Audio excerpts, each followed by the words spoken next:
दाऊद इब्राहिम पर world exclusive खुलासे के बाद दाऊद की गर्लफ्रेंड महविश हयात ने ट्वीट किया है। जी न्यूज के खुलासे के 46 घंटे बाद महविश ने ट्वीट में लिखा है, भारतीय मीडिया में मुझ पर निराधार आरोप लगाए जा रहे हैं। मुझे नहीं पता कि उनका एजेंडा क्या है और वो ऐसा क्यों कर रहे हैं, लेकिन मैं कश्मीर पर भारत के अत्याचार उजागर करती रहूंगी। महविश हयात पाकिस्तान की जानी मानी अभिनेत्री हैं। जी न्यूज ने 24 अगस्त को डीएनए में दाऊद इब्राहिम के महविश हयात से रिश्तों का खुलासा किया था। सूत्रों के मुताबिक जी न्यूज के खुलासे के बाद दाऊद इब्राहिम परेशान था। दूसरा सबूत दाऊद इब्राहिम का वो पासपोर्ट है। जी न्यूज ने डीएनए में दाऊद के नेशनल आइडेंटिटी नंबर, उसके पासपोर्ट, कराची में उसके घर और परिवार के सदस्यों की संपत्ति की पूरी जानकारी पर बड़ा खुलासा किया था। और इस समय आपकी स्क्रीन पर दाऊद की पत्नी का पासपोर्ट है।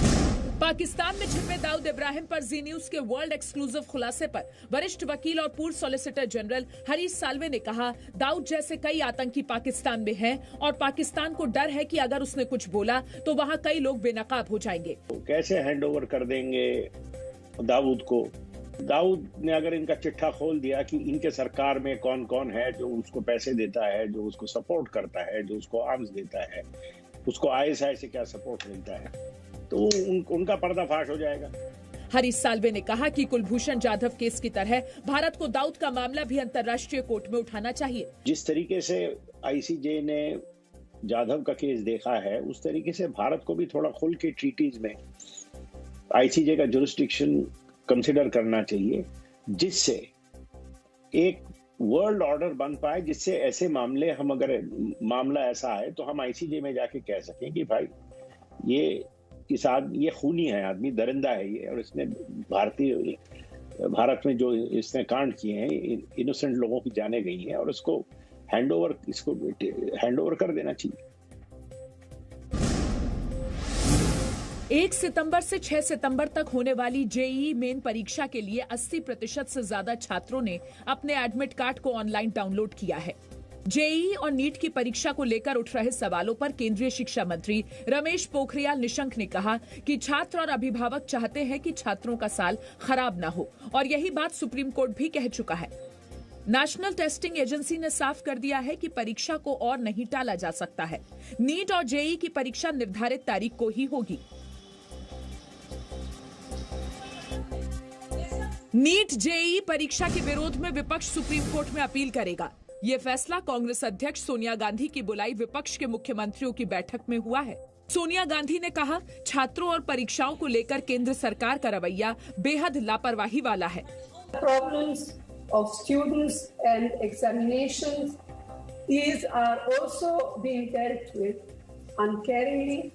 इस वर्चुअल बैठक में कांग्रेस अध्यक्ष सोनिया गांधी, राजस्थान के मुख्यमंत्री अशोक गहलोत, छत्तीसगढ़ के मुख्यमंत्री भूपेश सिंह बघेल, पंजाब के मुख्यमंत्री कैप्टन अमरिंदर सिंह, पुडुचेरी के मुख्यमंत्री नारायण सामी, महाराष्ट्र के मुख्यमंत्री उद्धव ठाकरे, झारखंड के मुख्यमंत्री हेमंत सोरेन और पश्चिम बंगाल की मुख्यमंत्री ममता बनर्जी ने हिस्सा लिया।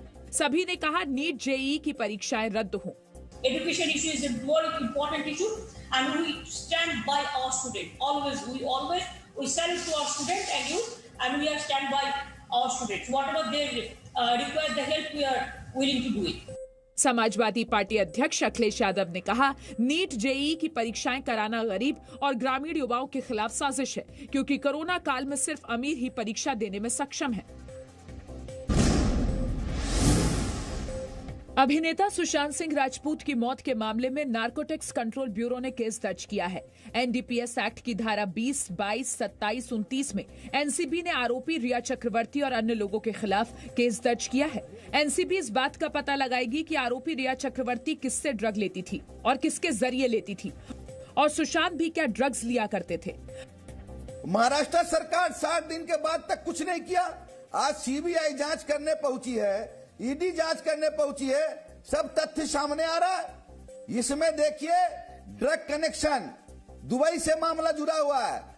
प्रवर्तन निदेशालय ने रिया चक्रवर्ती के मोबाइल फोन से डिलीट किए गए कुछ व्हाट्सएप मैसेजेस खोजे हैं। इन मैसेजेस से खुलासा हुआ है कि रिया चक्रवर्ती ड्रग्स मामले में शामिल थीं। सूत्रों के मुताबिक रिया चक्रवर्ती की ड्रग्स चैट का खुलासा होने के बाद CBI Siddharth Pithani, cook Keshav Thakur, cook Neeraj, house manager Samuel Miranda और स्टाफ दीपेश सावंत से भी ड्रग्स को लेकर पूछताछ कर सकती है। सीबीआई ने आज भी सुशांत के दोस्त सिद्धार्थ पिठानी से पूछताछ की। कोरोना संक्रमण की वजह से कर्ज पर किश्त बाद में चुकाने की सहूलियत देकर ब्याज वसूलने की नीति पर सुप्रीम कोर्ट में सुनवाई हुई। सुप्रीम कोर्ट ने कहा कि इसे बैंकों की मर्जी पर नहीं छोड़ा जा सकता है। सुप्रीम कोर्ट ने कहा कि लोगों की परेशानी को दरकिनार कर सिर्फ व्यापारिक नजरिए से नहीं सोचा जा सकता। सुप्रीम कोर्ट ने सॉलिसिटर जनरल से कहा कि केंद्र सरकार को अपना रुख एकदम साफ रखना चाहिए। याचिकाकर्ता ने दलील दी कि केंद्र सरकार की तरफ से सुनवाई को बार बार टालने की मांग की जा रही है। अभी तक कोई भी हलफनामा नहीं दाखिल किया गया है। रिजर्व बैंक और स्टेट बैंक की ओर से भी कोई हलफनामा दायर नहीं किया गया है। इस पर सुप्रीम कोर्ट ने केंद्र सरकार से जल्द फैसला लेकर जवाब दाखिल करने को कहा है। मामले की अगली सुनवाई 1 सितंबर को होगी। देश में कोरोना संक्रमण के मामले 32 लाख से ज्यादा हो गए हैं। केंद्रीय स्वास्थ्य मंत्रालय के अनुसार 24 घंटे में संक्रमण के 67,151 नए मामले मिले और 1,059 लोगों की मौत हुई। देश में अब तक कोरोना वायरस से 32,34,474 लोग संक्रमित हो चुके हैं, जिनमें से 24,67,758 लोग इलाज से ठीक हो चुके हैं। इलाज से ठीक होने वाले मरीजों की दर बढ़कर 76.29% हो गई है। देश में 7,07,267 संक्रमित मरीजों का इलाज चल रहा है। कोरोना संक्रमण से अब तक 59,449 मरीजों की मौत हुई है। 25 अगस्त तक देश में 3 करोड़ 76 लाख से ज्यादा कोरोना सैंपल के टेस्ट किए जा चुके हैं।